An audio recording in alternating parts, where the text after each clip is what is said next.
할렐루야. 이 시간 오신 여러분들을 환영합니다. 주님께서 이 시간에 우리에게 은혜 주시려고 우리를 이 시간 불러주셨습니다. 우리를 죄악에서 구원해 주신 주님, 날마다 은혜 주신 주님께 기쁨으로 찬양을 올려드리겠습니다. 구주의 십자가 보혈로 우리가 죄 씻음을 받았습니다. 그 보혈의 은혜를 찬양합니다. 구주의 십자가 보혈로 죄 씻음 받기를 원하네. 죄들을 씻으신 주님을 찬송합시다. 찬양합니다. 찬송합시다.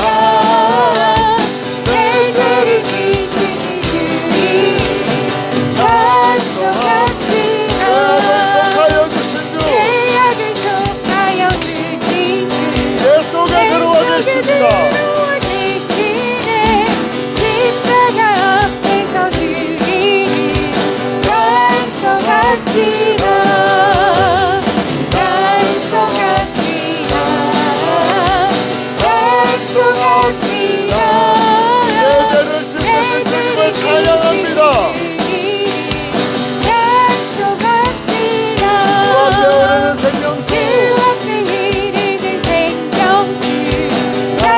소동하게 하시네.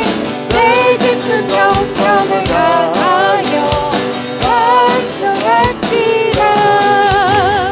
찬송합시다. 찬송합시다. 내 죄를 씻으신 주님 찬송합시다. 내 주께 회개한 영혼이 가운데 젖었네.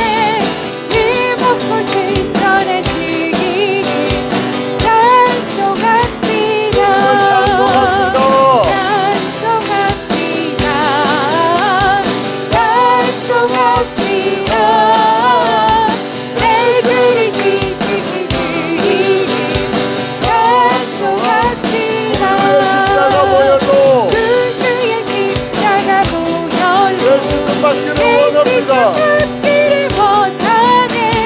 내 죄를 씻으신 주님 찬송합시다. 찬송합시다. 찬송합시다. 내 죄를 씻으신 주님 찬송합시다. 죄악을 속하여 주신 내 속에 들어와 계시네. 십자가 앞에서 주님 찬송합시다. 찬송합시다. 찬송합시다. 죄를 씻으신 주님을 찬양합니다. 찬송합시다. 주 앞에 흐르는 생명수 날 씻어정하게 하시네. 내 깊은 정성을 다하여 찬송합시다. 찬송합시다. 찬송합시다. 내 죄를 씻으신 주님 찬송합시다. 내 주께 회개한 영혼이 생명수 가운데 젖었네. 힘없고 신전한 주님 찬송합시다. 찬송합시다. 찬송합시다. 내 죄를 씻으신 주님 찬송합시다. 찬송합시다. 찬송합시다. 찬송합시다. 우리의 죄를 씻어주셨습니다.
십자가 제사해 주셨습니다.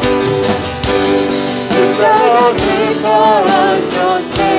주님의 이름 찬양해. 주 나의 모든 것. 쓰러진 나를 세우고 나의 빈땅을 채우네. 주 나의 모든 것. 예수 어린 양 존귀하니 예수 어린 양 존귀하니 예수 어린 양 예수 우리 때문에 죽으신 어린 양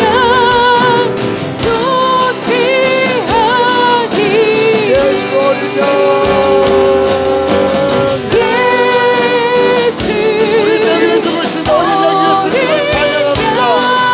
예수님의 존귀한 이름입니다. 예수님 이름에 존귀와 권세와 영광이 있습니다.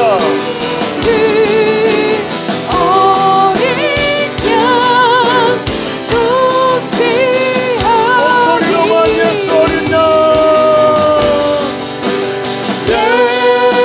예수 어린 양 존귀한 이름 예수 어린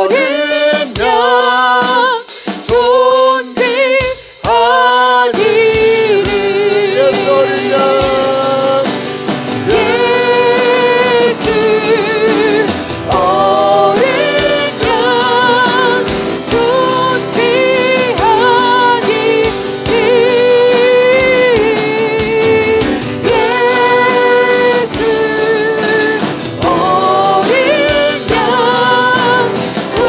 존귀한 이름 예수 어린 양 주님, 우리가 온 마음을 다하여 주님을 찬양해도 그 예수님의 존귀함을 찬양할 수 없습니다. 날마다 예배할 때마다 우리의 몸과 마음과 정성을 다하여 예수님의 존귀함과 예수님의 그 생명 주신 놀라운 은혜를 전심으로 찬양하게 하여 주옵소서. 예배 때마다 우리의 심령을 다하여 영으로 주님을 높이며 찬양케 하여 주옵소서. 이 예배를 통하여 주님 홀로 영광 받아 주옵소서. 주여 세 분의 주고 다 같이 기도합니다. 주여 주여 주여. 주님 예배를 통하여 주님 영광 받아 주옵소서. 주님 높임 받아 주옵소서. 우리가 아무리 찬양하고 아무리 주님을 높여도 존귀하신 주님의 이름을 다 찬양할 수 없고 다 높일 수 없습니다. 하물며 우리가 대충 예배하고 근성으로 찬양한다면 어찌 감히 주님의 존귀한 이름에 영광을 올려드릴 수 있겠습니까?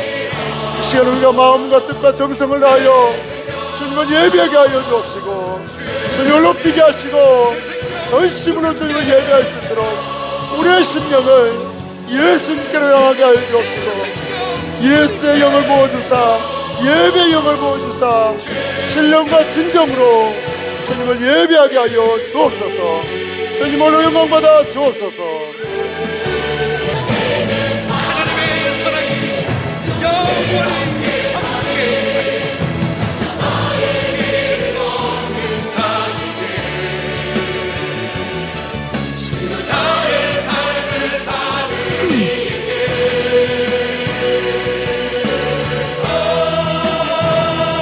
우리 죄를 위해 죽으신 존귀한 어린 양 되신 예수님을 찬양합니다.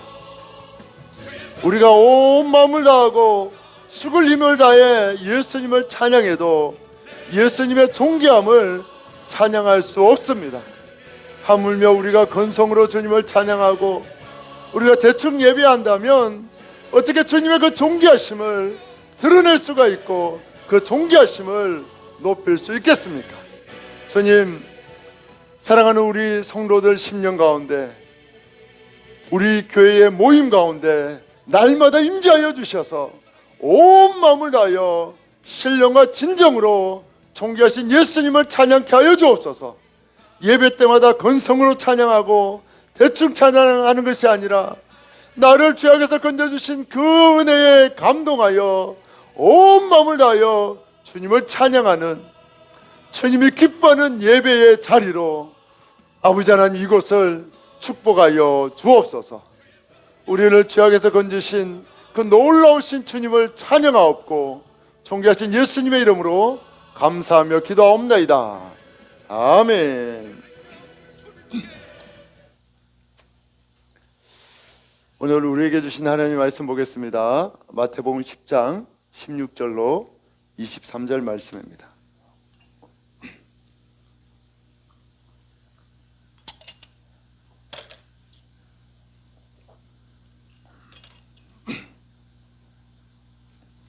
제가 한 절 여러분 한 절 교독하고 마지막 절은 같이 읽는데요. 오늘은 이제 여러분들이 먼저 읽도록 하겠습니다. 16절 시작. 내가 너희를 보냄이 양을 이리 가운데로 보냄과 같도다.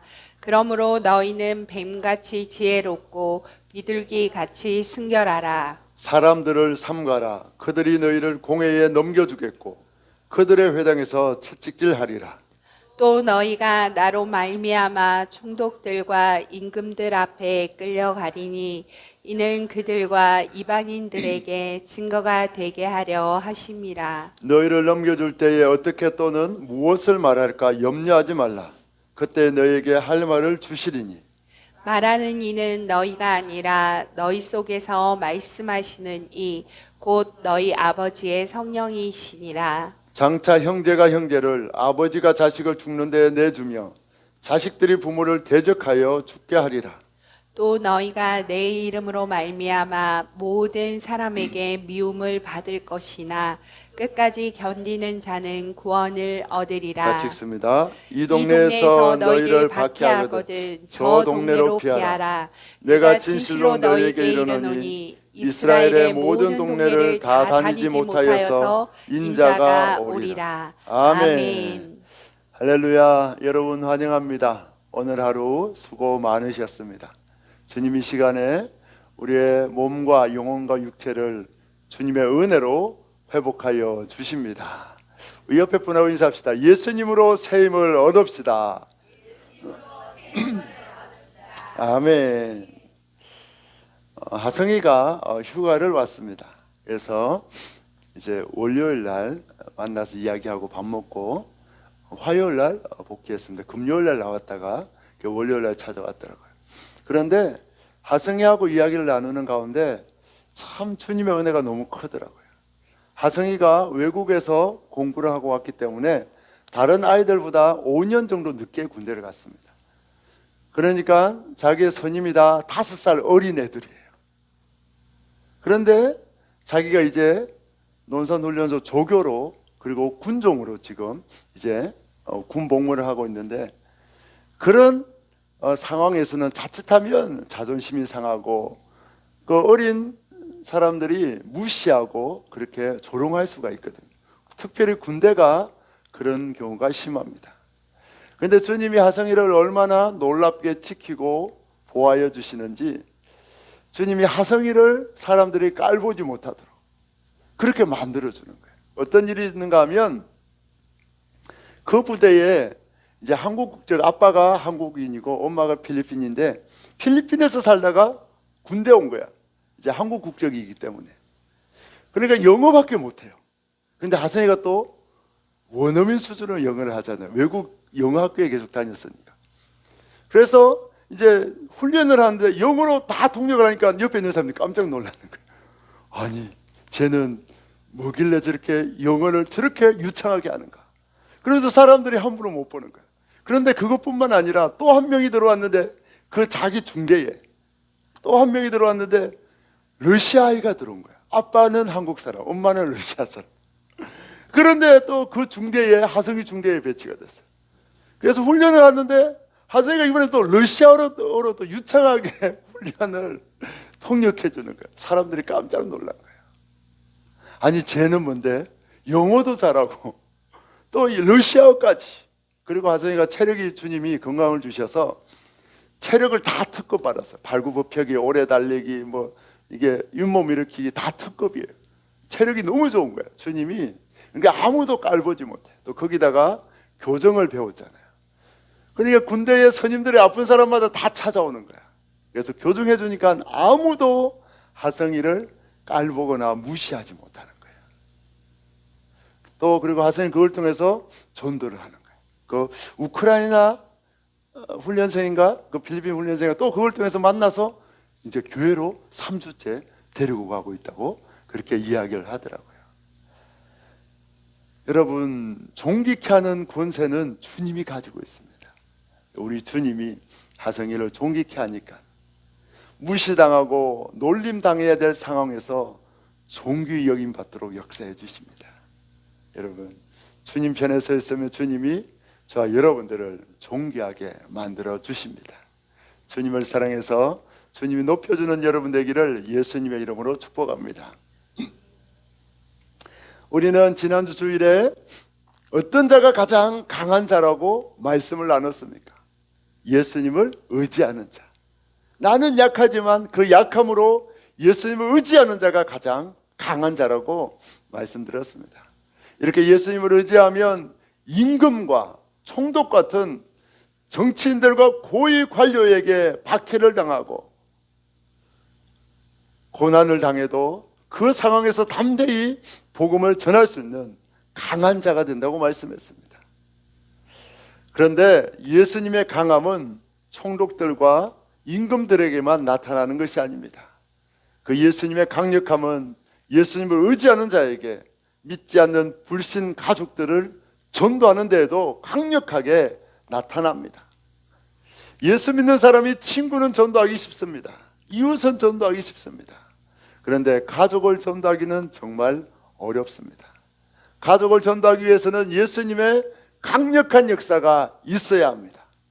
오늘 말씀을 통해서 가족을 전도하게 하시는 그 예수님의 능력과 강력함을 이 시간 배우길 원합니다. 깨닫길 원합니다. 그래서 예수님이 주신 그 강한 능력으로 믿지 않는 가족을 전도하는 축복이 저와 여러분에게 있기를 예수님의 이름으로 축원합니다. 오늘 말씀은 예수님을 믿으면 가족들로부터 박해를 받고 세상 사람들로부터 박해를 받는데 끝까지 견디는 자는 가족을 구원하고 그 많은 사람들을 구원시킨다는 말씀이 바로 오늘 본문의 내용입니다. 사람들은 저마다 신념이 있습니다. 삶에 대한 신념, 정치적 신념, 자녀 교육에 대한 신념 등 현대인들은 이런 각자의 신념을 고수하며 살아갑니다.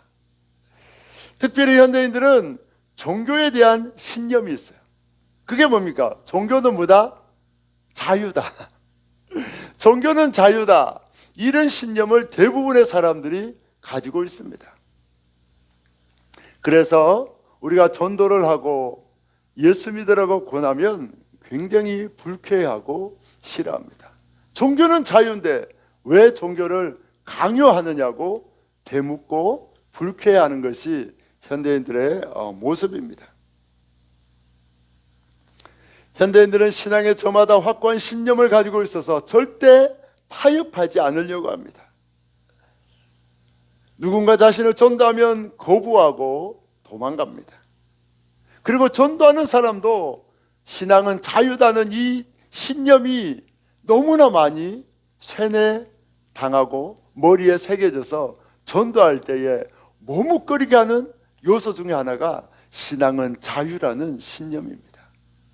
모든 사람들이 이 신념을 가지고 종교를 강요하지 말라고 이야기하고 전도하는 것을 남에게 피해를 입힌다고 그렇게 생각하며 살아가는 것이 오늘날 현대인들의 종교에 대한 신념입니다.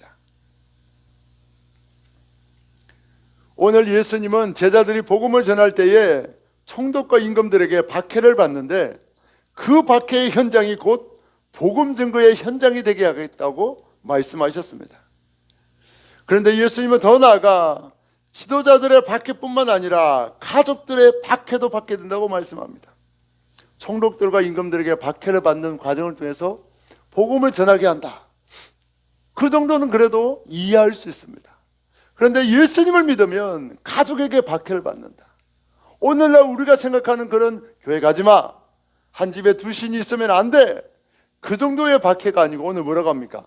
자식이 부모를 죽는 데 내어주고, 부모가 자식을 죽는 데 내어주고, 형제가 형제를 죽는 데 내어준다고 이야기합니다.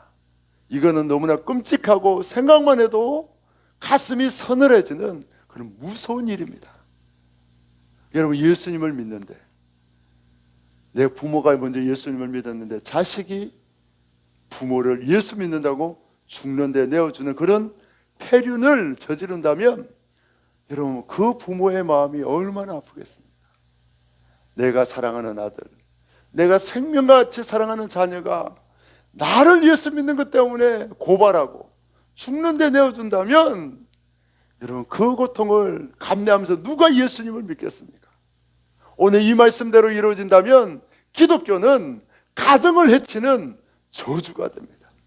절대 예수 믿으면 안 돼. 예수 믿으면 온 가족이 싸우고 서로 죽이는 그런 끔찍한 저주와 결말을 가져오기 때문에 이 말씀대로라면 어느 누구도 예수님을 믿을 수 없고, 예수님을 믿는 것은 곧 가정을 해치는 저주가 될 수밖에 없습니다. 하나님은 인간을 창조하시고 우리에게 생명을 주셨습니다. 그래서 우리는 하나님을 누구라고 부릅니까? 하나님 아버지. 그래서 우리 연구소 대표 목사님이 어릴 적에 물어봤대요. 어릴 적에 이해가 안 되니까, 아빠는 나의 아빠인데 또 하나님을 아버지라고 부르는데 하나님을 할아버지라고 불러야 되는 거 아니냐고, 왜 나는 아빠가 둘이야? 그렇게 물어봤대요. 그러니까 이 아버님이 장로님인데 지혜로우셨어요. 이거는 영적인 의미로 하나님이 우리를 다 창조했기 때문에 우리는 하나님을 아버지라고 부르는 거야. 그렇게 잘 이해를 해 주셨다고 합니다. 가르쳐 주셨다고 합니다. 우리는 하나님을 아버지라고 불러요. 왜? 우리를 창조하고 우리에게 생명을 주셨기 때문에. 하나님이 인간에게 생명을 주시고 우리를 자녀보다 더 귀하게 사랑해 주셨습니다. 하지만 인간은 처음에는 그 사랑에 감동하며 하나님을 섬기며 찬양했지만 어느 순간 인간의 죄악이 하나님의 자리를 탐내고 하나님이 되고 싶어 합니다. 그래서 어떻게 합니까? 하나님을 배신하고 사탄을 따르고 하나님의 등에 칼을 꽂는 그런 끔찍한 죄악을 인간은 저지르고 말았습니다. 인간은 하나님을 대적하고 배신하고 난 이후에 계속해서 하나님을 대항하고 심지어 하나님을 죽이고자까지 합니다. 이는 자식이 부모를 죽이는 폐륜보다 더 끔찍한 죄악입니다. 타락한 인간은 끊임없이 하나님을 대적하고 자기에게 생명을 준 영적인 아버지 되신 하나님을 대적하며 박해하는 죄악을 저지르며 살아가는 것이 타락한 인간의 모습이 되고 말았습니다. 오늘 형제가 형제를 죽는 데 내어주고 부모가 자식을 죽는 데 내어주고 자식이 부모를 죽는 데 내어준다는 이 말씀은 우리에게 해석하기 전에 먼저 1차적으로 모든 성경은 누구에게 먼저 해석해야 합니까? 예수님에게. 이 말씀은 가장 먼저 예수님으로 해석하고 그 다음에 우리에게 적용하는 거예요. 예수님이 이런 죽음을 내어주시는 그런 죽음을 당했다는 거예요. 예수님은 우리를 하나님의 양자 삼기 위해서, 장차 양자될 우리의 손에 의해서 죽으셨어요. 형제에게 의해 예수님이 죽임당하셨습니다. 또 예수님은 하나님이 우리를 살리기 위하여 우리 대신에 십자가의 대속의 제물로 내어주셨어요. 예수님은 하나님 아버지에 의해 죽임을 당하셨습니다. 그리고 예수님은 더 나아가 예수님은 그 본체가 하나님이시고 창조주이신데 우리의 영적인 아버지 되신 예수님이 타락한 인간 곧 영적 자녀에게 의해 죽임을 당하셨습니다. 이 말씀은 예수님이 우리를 살리기 위해 이 땅에 인간으로 오셔서 대신 죽어주신다는 말씀입니다. 우리의 형제로서 하나님의 명령에 따라 하나님 아버지의 아들로서 또 우리의 영적 부모로서 십자가에 희생하신다는 말씀이 바로 오늘 본문의 말씀입니다. 예수님의 이 희생으로 우리는 영원한 심판에서 벗어나 생명을 얻게 되었습니다. 그리고 또 이 말씀은 우리에게 적용이 됩니다. 기독교 역사에서 예수님을 믿는 것 때문에 가족끼리 분열한 사건들이 많이 나옵니다. 예수님 당시 제자들 역시 예수님을 믿는다는 이유로 형제처럼 지내던 가족들로부터, 이웃들로부터 출교당해서 더 이상 상거래나 마을에 살 수 없어서 먼 나라로 이민을 가야 했어요. 지금의 터키와 마게도니아, 그리스 지역까지 다 흩어졌어요. 왜? 예수 믿는 사람들을 박해해서. 그래서 초대교회 성도들은 박해 때문에 인하여 형제와 같은 이웃들에게 박해받아 외국으로 떠나야 했습니다. 그리고 로마 제국 시대에 로마의 황제 숭배 사상이 극에 달할 때에 예수님을 주라고 믿는 고백하는 기독교가 극심한 박해를 당합니다. 그때 자식이 부모를 로마 정부에 고발하고 죽게 하는 경우가 많았습니다. 이뿐만이 아닙니다. 공산국가에서는 지금도 예수님을 믿으면 가족이 가족을 고발하는 거예요. 공산국가에서는 아이들 수업 때 정치 교육을 세뇌시킵니다.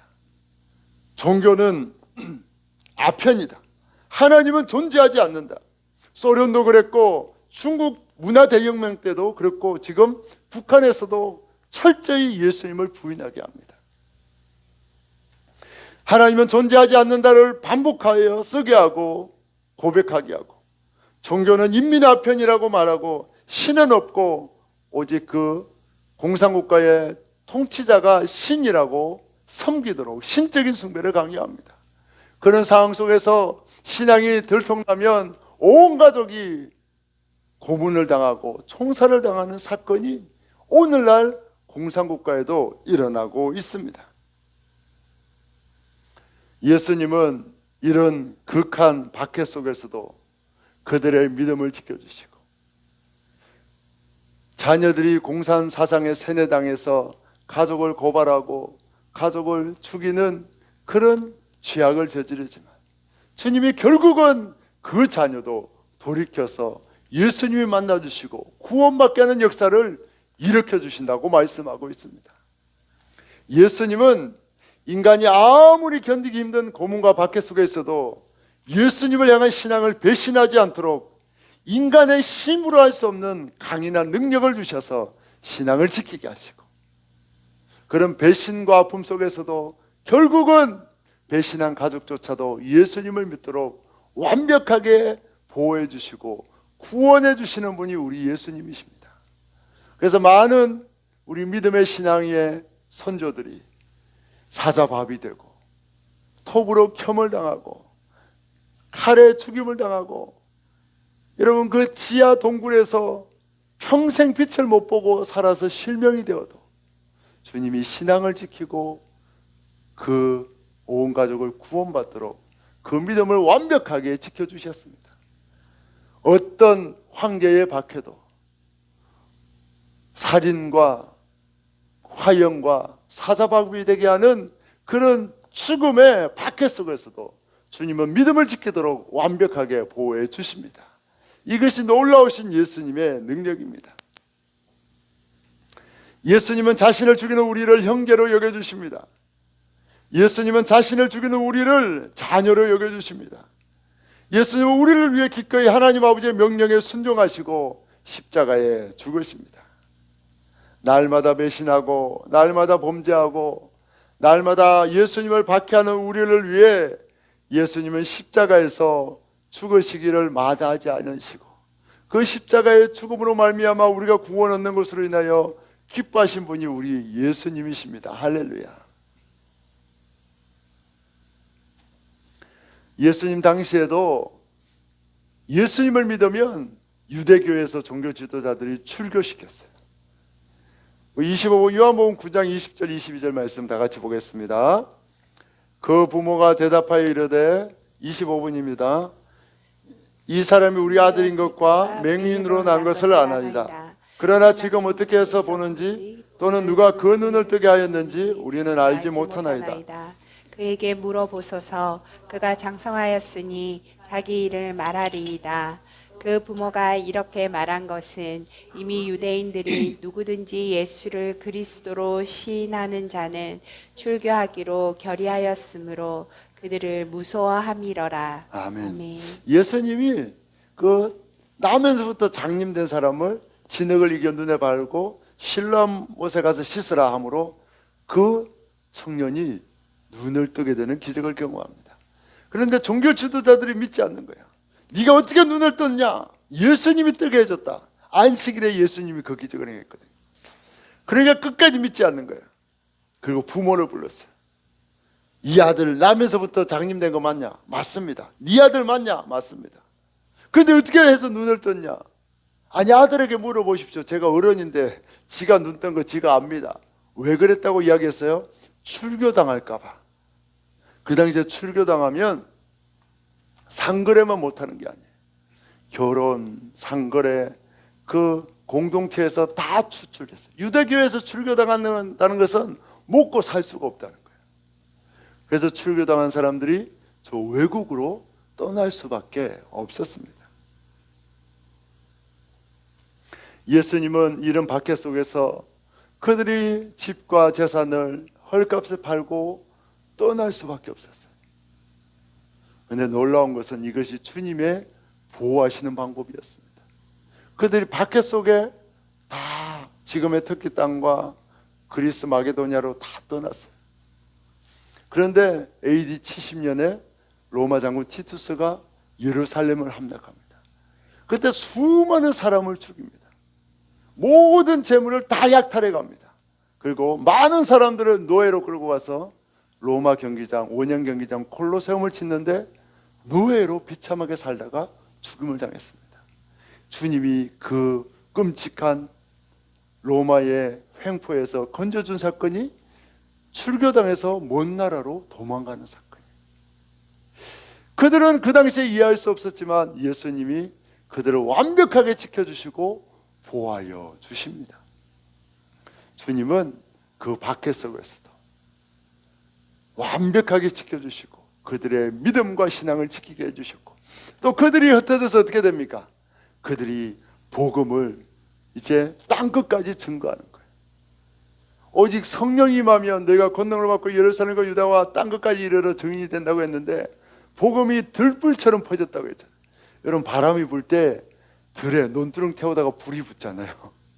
그러면 걷잡을 수가 없어요. 저희 때는 이 솔잎 가지를 꺾어서 막 불을 껐어요.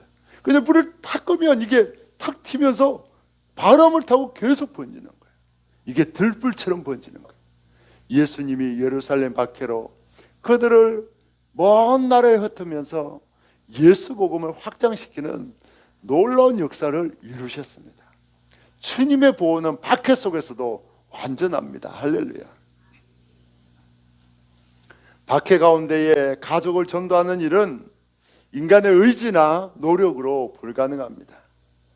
가족을 죽는 데까지 스스럼없이 내어주는 그런 공산 이념과 사상에 세뇌된 가족을 누가 전도할 수 있겠습니까? 공산당 사상이 얼마나 끔찍하면 자식이 부모를 당해 고발해서 총살을 시키는 거예요. 인간의 힘으로는 그 공산 사상에 세뇌된 자녀를 구원할 수 없습니다. 그런데 그런 상황 속에서도 주님이 찾아가는 거예요. 총살당하는 그 부모가 끝까지 자식 손을 붙들고 그래도 예수 믿어야 된다. 우리는 천국 가니까 아무런 죄책감을 가지지 마라. 우리는 천국 간다. 너도 꼭 예수 믿어야 된다. 그 눈물로 부탁하고 총살당하는 가족 때문에 자녀들이 예수님을 믿는 거예요. 그 모든 사건을 보고 주민들이 예수님을 믿게 되는 거예요. 인간의 힘으로 할 수 없는 그런 비통한 사건을 통해서도 예수님은 가족을 구원에 이르게 하십니다. 예수님은 예수님을 대적하는 바울까지도 다 변화시켜 구원할 수 있습니다. 예수님은 자신을 의지하는 자를 죽음의 두려움에서도 신앙을 지키게 하시고 가족의 박해 속에서도 신앙을 배신하지 않는 강인한 자로 만들어주시고 그 예수님의 강력한 복음의 능력이 부모를 팔아넘기고 고발한 자녀들까지도 결국은 구원하여 온 가족이 예수님 믿게 하는 놀라운 기적을 일으켜줍니다. 인간의 힘으로 세뇌당한 가족, 그 공산사상에 빠진 가족을 구원할 수 없어요. 하지만 예수님의 강력한 능력이 주 예수님을 믿으면 그의 가족을 반드시 구원하여 주십니다. 가족 구원은 우리의 힘으로 결코 이룰 수 없고 예수님 주신 능력으로만 이룰 수 있습니다. 예수님을 의지하는 능력의 사람, 강한 성도가 되기를 예수님의 이름으로 축복합니다. 하나님은 창조주 하나님을 대적하고 자기에게 생명을 준 하나님께 비수를 꽂는 타락한 인간을 포기하지 않습니다. 생명을 줬음에도 불구하고 하나님을 배신한 인간을 하나님은 끝까지 사랑하여 주십니다. 하나님은 날마다 하나님을 대적하고 하나님을 박해하는 인간들을 구원하시기 원하십니다. 그래서 하나님 아버지 독생자 예수 그리스도를, 하나님 아버지는 독생자 예수 그리스도를 죽는 데 내어주십니다. 태초에 인간에게 생명을 주신 아버지 하나님은 독생자들을 대신 죽여서 다시 인간에게 영생을 주십니다. 이 하나님 아버지의 영원한 사랑, 거듭된 메신에도 독생자 아들까지 희생하셔서 우리에게 생명을 주시는 그 하나님의 놀라운 사랑은 인간이 도저히 흉내낼 수 없는 사랑입니다. 제자들이 예수님을 믿고 따를 때에 처음에 가족들의 반대에 마음이 아팠습니다. 야고보와 요한도 아버지와 그물을 버려두고 떠났어요. 복양해야 할 아버지를 버려두고, 베드로도 보살펴야 할 아내와 장모를 뒤로하고 예수님을 따랐습니다. 늙은 아비를 남겨두고 떠날 생각에 좀처럼 발이 떨어지지 않았습니다.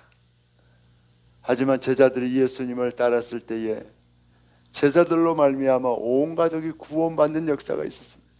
예수님은 결코 제자들의 가족을 방치해두지 않으셨습니다. 예수님이 베드로의 장모를 찾아가 주시고 그 열병을 거쳐주시고 온 가족을 구원해 주셨어요. 그 예수님이 갈릴리의 다른 제자들의 부모와 가족도 찾아가 주시고 그 말씀 전하는 자리에 오게 하시고 다 구원하여 주셨습니다. 예수님의 제자들은 가족을 버려두고 따르는 것이 너무나 힘들었지만 그렇게 주님만 따를 때에 주님이 온 가족을 구원해 주셔서 자기의 가장 든든한 동력자로 서게 되는 그런 놀라운 축복을 누렸고 온 가족이 구원받아 천국에 가는 영생을 얻게 되었습니다.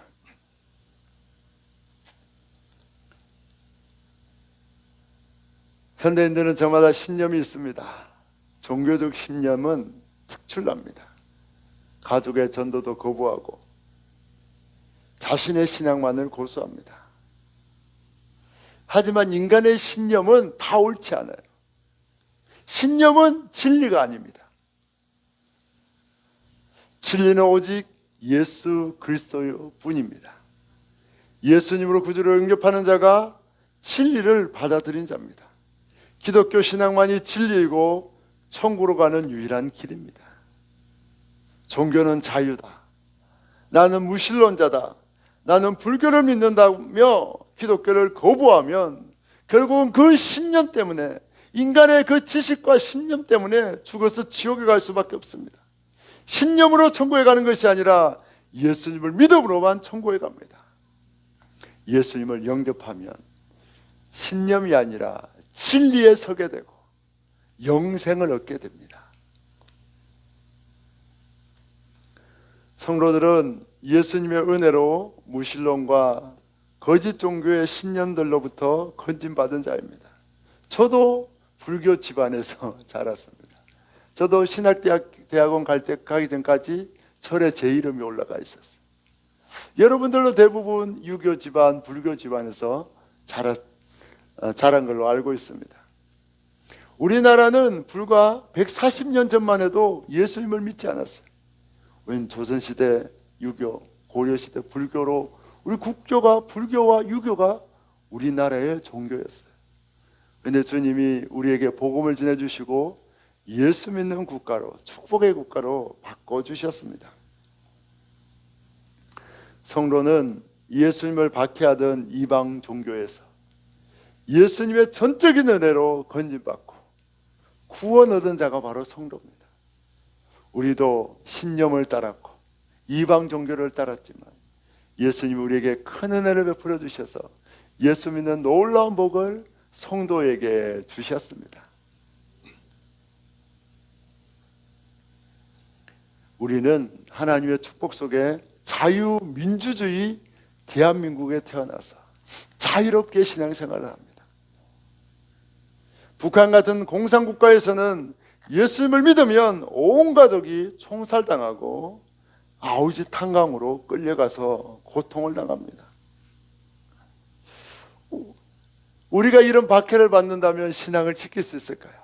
우리의 힘으로는 지킬 수 없고 예수님 힘으로는 지킬 수 있겠죠. 그런데 정말 힘든 고통일 겁니다. 그런데 주님은 우리를 자유민주주의 대한민국에 태어나게 하셔서 자유롭게 예수님을 믿을 수 있는 큰 축복을 주셨어요. 여러분들이 예수 믿는다고 오늘 말씀처럼 가족이 여러분들을 당에 고발하거나 감옥에 가두지 않잖아요. 총살시키도록 고발하지 않잖아요. 우리는 정말 축복 속에 태어났습니다. 하지만 이런 큰 박해는 없지만 유교 문화 가정에서 제사를 거부하고 예수님을 믿으면 부모들의 박해가 찾아옵니다. 대대로 불교 집안에서 예수님을 믿으면 기독교로 개종한 가족을 박해하기도 합니다. 예수님 때문에 부모의 박해가 오고 형제의 박해가 오기도 합니다. 부모님이 이렇게 싫어하는데 그거 하나 포기 못하느냐고 그렇게 부모가 눈물로 회유할 때에 우리는 그 부모의 애절함 속에 항복할 수밖에 없어요. 누가 부모가 그렇게 이야기하고 남편이 아내가 그렇게 이야기하면 우리가 신앙을 지킬 수 있겠습니까? 그런데 주님은 그때도 연약한 우리를 붙잡아 주십니다. 가족의 회유와 그 부모의 눈물 흘린 호소 때문에 신앙을 돌이키는 자는 일시적인 가정의 평안은 누릴 수 있어도 온 가족이 구원받는 영원한 평안은 누리지 못합니다. 그 고비를 넘어가지 못하면 결코 가족을 전도할 수 없습니다. 따라합시다. 일시적인 평화를 원하면 가족을 구원하지 못하고 영원한 평화를 위해 박해를 이겨내면 가족을 구원한다.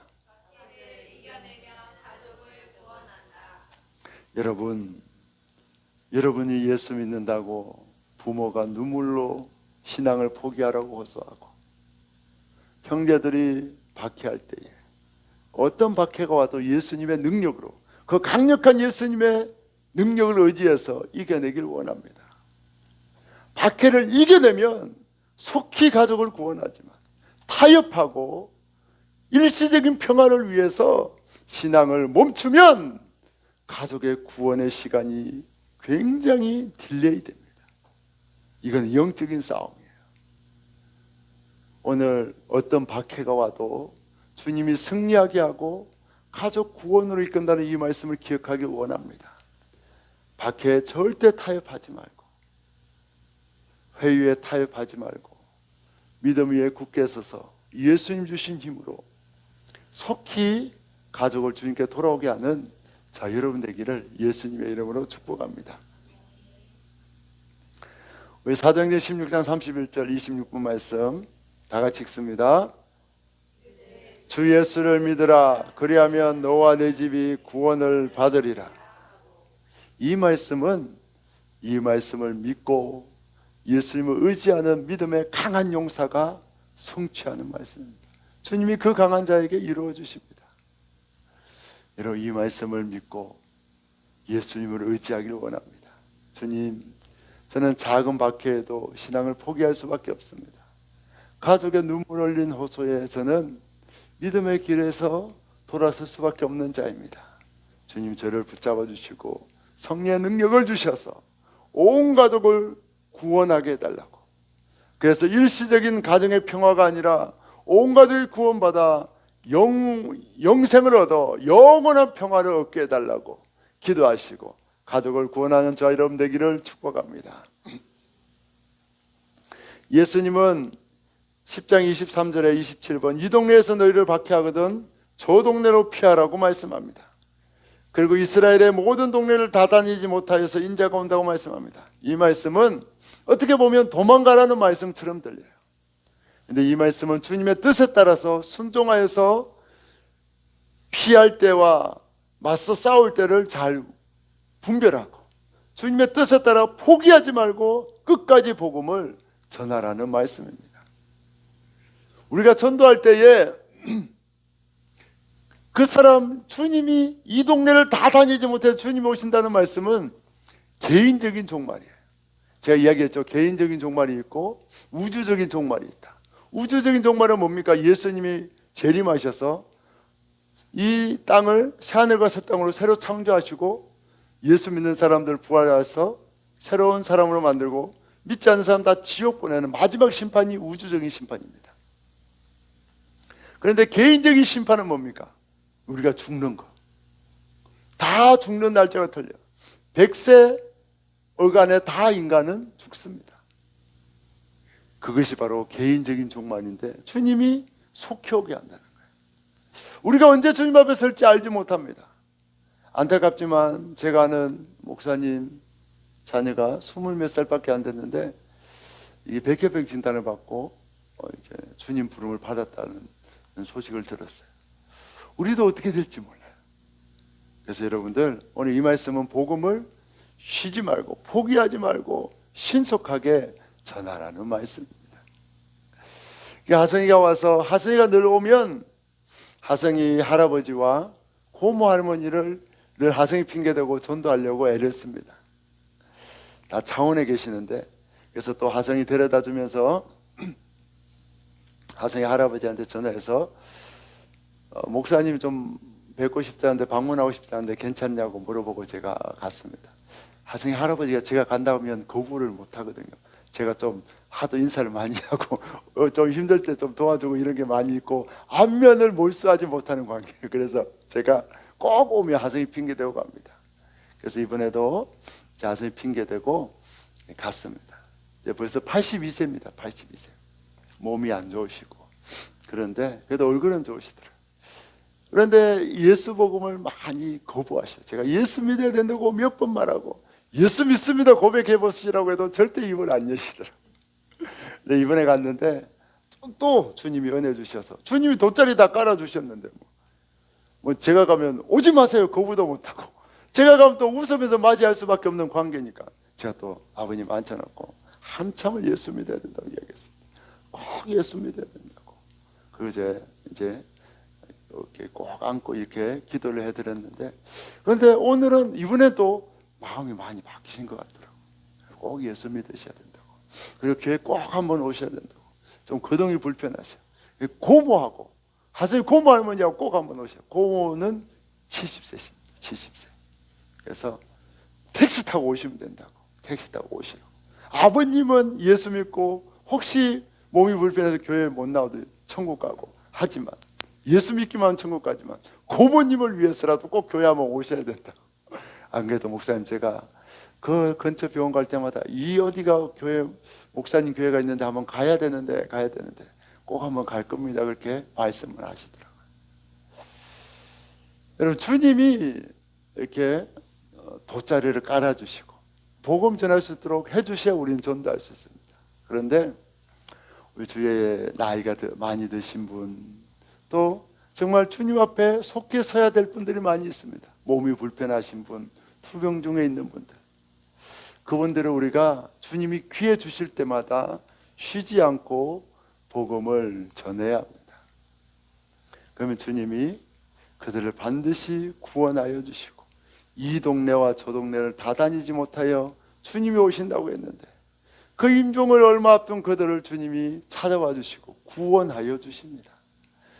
이런 날마다 예수 복음으로 쉬지 않고 이 동네 저 동네 주님이 귀해 주실 때마다 열심히 전도해서 사랑하는 가족들 먼저 구원하시고 또 이웃의 많은 영혼들을 전도하기를 예수님의 이름으로 축복합니다. 우리 시간 기도하겠습니다. 예수님, 우리는 연약하고 약해서 가족에 박해가 오고 반대가 오면 우리는 신앙을 지킬 수가 없고 가족을 구원할 수 없습니다. 하지만 주님은 분명히 말씀했습니다. 끝까지 견디는 자는 구원을 얻으리라. 우리의 힘으로 견딜 수 없지만 예수님을 의지하면 예수님이 강하게 하시고 예수님이 능력 있게 하셔서 견디게 하십니다. 그 박해가 오히려 변하여 구원의 역사가 되도록 구원의 축복이 되도록 주님이 전화위복의 역사로 일하여 주십니다. 주님, 연약한 우리를 붙잡아 주옵소서. 주님을 의지함으로 강한 자가 되게 하여 주시고 그리하여 가족에게 이웃에게 담대히 복음 전하게 하여 주옵소서. 우리 주여 세 번의 주여 간절히 기도합니다. 주여, 주여, 주여. 오 주님, 저는 연약합니다. 무능력합니다. 가족에게 담대히 복음을 전하지 못했고 예수 믿어야 된다고 아버지는 부족한 가운데 연약한 가운데 전했지만 주님이 가족을 구원하여 주셨습니다. 저의 능력이 아니라 예수의 능력입니다. 이 시간 우리의 마음속에 은혜를 주시고 열정을 주시고 주의 능력으로 덧입혀 주셔서 가족을 전도하겠다는 결단 있게 하여 주옵소서. 일시적인 평화를 위해 타협하면 결코 가정을 구원할 수 없습니다. 주님 힘주시고 능력 주셔서 어떤 박해와 고난 속에서도 타협하지 않게 하시고 가정을 구원케 하여 주옵소서. 우리 주위에 아버지 하나님 주님 맞이할 날이 얼마 남지 않은 많은 영혼들이 있습니다. 주님이 기회 주실 때에 주님 붙여주실 때에 담대히 복음 전하게 하여 주옵소서. 예수의 능력을 나타내게 하여 주옵소서. 박해를 이기게 하신 주님을 찬양합니다. 연약한 우리를 강하게 하신 주님을 찬양합니다. 그 주님으로 인하여 사랑하는 성도들이 믿지 않는 가족, 이웃을 반드시 주님께로 인도하게 하여 주옵소서.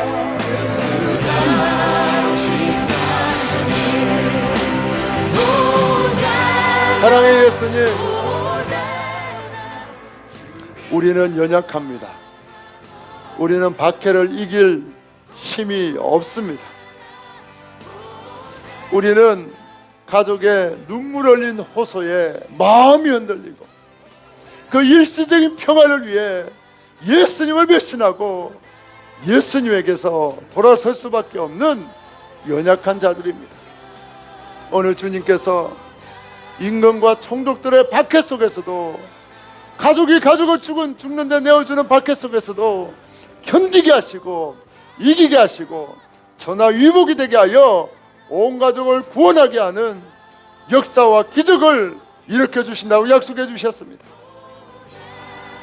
사랑하는 성도들, 주님을 의지함으로 약할 때에 강함 되신 주님을 경험케 하여 주옵소서. 주님을 의지함으로 어떤 박해와 고난 속에서도 결코 타협하지 않고 마침내 가족을 구원하는 주님의 강력한 믿음의 용사되게 하여 주옵소서. 그리하여 사랑하는 가족, 주위에 주님 앞에 설 날이 얼마 남지 않는 많은 영혼들을 전도하게 하여 주옵소서.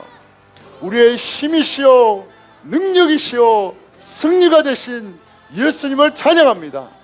연약한 우리를 붙들어 주옵소서. 주의 능력으로 강하게 하여 주옵소서. 어떤 박해의 상황 속에서도 예수님을 증거하는 축복의 기회로 역사하여 주옵소서. 우리의 능력이요 힘이요 강함이 되시는 예수님의 이름으로 감사하며 기도하옵나이다. 아멘. 이 시간 우리를 위해 대신 죽으신 형제요 아버지 되신 그 예수님을 기념하며 성찬에 참여합니다. 먼저 예수님의 몸을 먹겠습니다.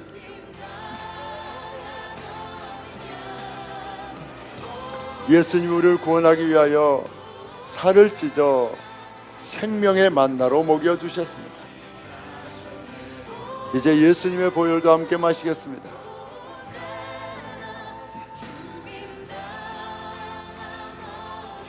예수님의 보혈이 강같이 흘러 우리의 모든 죄를, 인류의 모든 죄를 깨끗게 하여 주십니다. 예수님의 보혈을 먹고 마시고 믿는 자는 모든 죄가 다 용서받습니다. 예수님의 보혈에는 용서의 능력이 있습니다. 예수님의 보혈에는 용서의 능력이 있습니다. 이 시간 예수님의 보혈을 믿고 마신 자는 그 어떤 죄악도 다 용서되었음을 선포합니다. 할렐루야. 우리의 모든 죄를 사신 주님께 영광과 찬양의 박수를 올려드립니다. 아멘, 아멘, 아멘. 축도하겠습니다.